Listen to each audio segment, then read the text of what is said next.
Welcome to The Pulse with Lauren Bango, a DLL podcast series. This is your place for tips, trends, and insights into the world of healthcare finance. Now, here's Lauren. Welcome back. I am joined today by Tim Malloy. He is a fellow program manager, a friend. Tim, welcome. Thank you, Lauren. Happy to be here. I'm excited to have you. Good. So why don't we kick it off with, why don't you tell us a little bit of your background and how you're here today? Yeah, well, I am a industry veteran in both banking and financing, 30 plus years in the industry. The early part of my year was in the credit risk management function. However, for the last 10 years, I've worked as a program manager supporting many of our larger programs within the healthcare business unit. Tim, that's awesome. I mean, straddling both credit and commercial is something that not many can do, which I've learned from you. So it's an amazing skill set that you have. Well, thank you, and I've always enjoyed working with you. So we made a great team for many do. years. And now I've dragged you onto the podcast to talk about Section 179.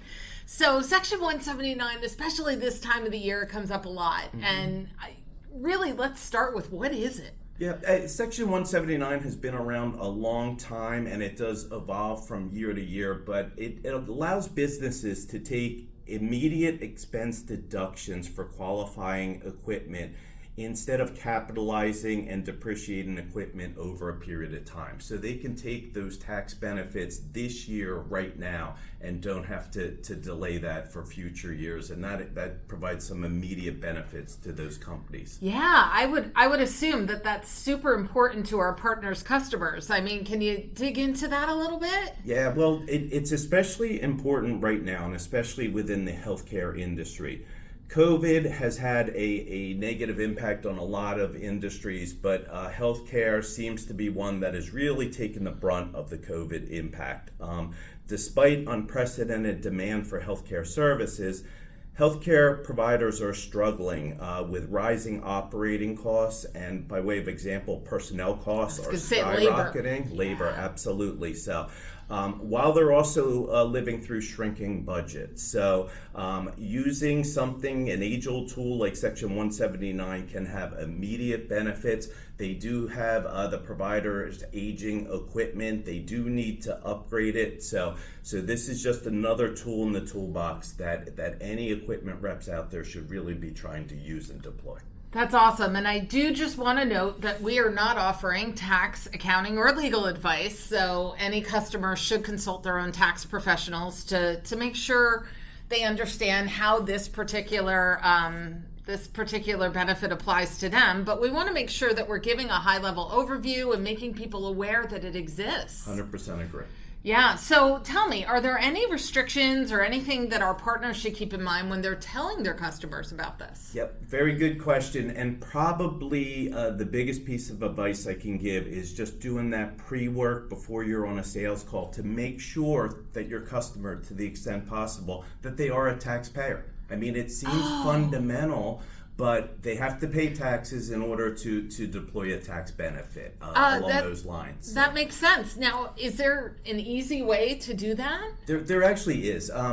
Through your state websites, it's easy to confirm the nature of the business offering. So if they are a state or local government entity, or if they're a not-for-profit, a 501c3, in all likelihood, they're not paying taxes. So that would not be the ideal candidate to sort of pitch the Section 179 benefit with. But that's a good fundamental step to go through, before you're in front of a customer, just to be sure that you're providing the right pitch and striking the right balance with that customer. That makes a ton of sense. So we're going to go out to only customers who pay taxes to make sure that they're aware of this. Any other restrictions that our partners should know? Well, so it can only be used on dollar out leases, so not on your fair market value leases, and the benefit must be used by the end of the calendar year, so by 12/31. 2023. So does that mean they have to pay off the lease or pay for the equipment by 12/31? No, they just have to have the lease in place by the end of the year, but they can use things such as deferrals, or even for certain manufacturers offering promotions for same as cash offerings.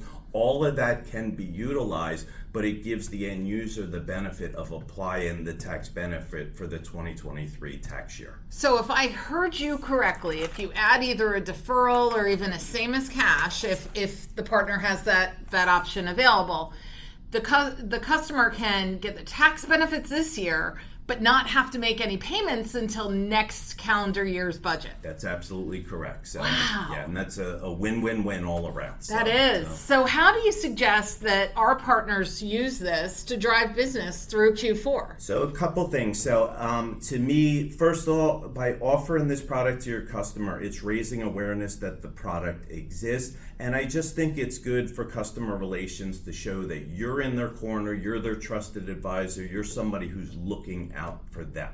So to me, there's those benefits, whether they take you up on the offering or not. Secondly, I think it's a very good closing tool, that if you ask a customer whether they have used their Section 179 benefit and they start investigating it, clearly they want to buy your product. They are looking for any opportunity to kind of support that. So I think it can be a very good closing tool as well. And finally, it is a use it or lose it type of a product. They have to use it by the end of the year. So it's a act now sort of product, creating that incentive for them to move forward quickly on the equipment acquisition. So good. So, Tim, have you listened to the podcast before? I have. So you know that as we end our podcast, there's always those nuggets at the end. Mm-hmm. So do you have any nuggets to share with us? I do. So in healthcare, the name of the game today is creating flexibility, keeping that dry powder for future unforeseen needs. And using your Section 179 tax benefit does all of that, especially when it's paired with a deferral or a same as cash offering, allowing a customer to take the benefit of the tax incentives, but also to defer payments until future years. So my only other recommendation with this is, as you pointed out, we're advising that they work with their tax and accounting professionals. Those are new people in the process. It potentially means that the whole process could take longer. The point is, offer it early, get us involved early, speak to your relationship managers, your program managers, your account executives. We just started Q4. Now would be a golden opportunity to do that. Unfortunately, if you wait until the last week or two of the year, it's going to be really hard to pull that off in such short order. So get us involved early, and we think we can help you in closing more business. That's awesome. Tim, thank you so much for doing this. This is a great one. It's one we see every year right about this time. Absolutely. So I really appreciate you being here. My pleasure. Thanks again. All right. Thank you for listening to The Pulse with Lauren Bango, a DLL podcast series. The opinions expressed in this podcast are solely those of the participants.